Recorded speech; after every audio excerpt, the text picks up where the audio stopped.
mundo ng basketball, it's another Eastern Conference Finals for Boston Celtics. Matapos itong talunin ng Cleveland sa Game 5 ng semifinal series. Parehong pinangunahan ni Al Horford at Jason Tatum ang kupunan para makuha ang ikatalitong sunod na finals appearance. Ang naging laro, balikan natin sa report na ito.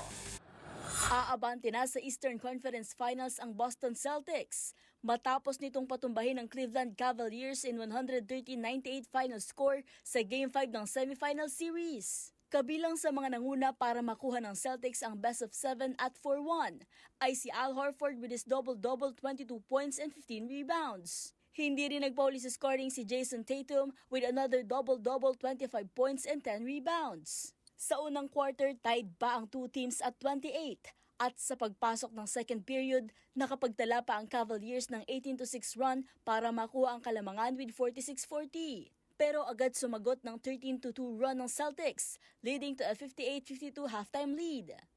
At nagtuloy-tuloy na nga ang dominasyon ng Boston, kung saan nakapagtala pa ito ng 69-57 advantage after an 11-0 run. Bagamat sinubukan pang lumaban ng Cleveland, tinapos na nito ang third quarter at 85-78 deficit.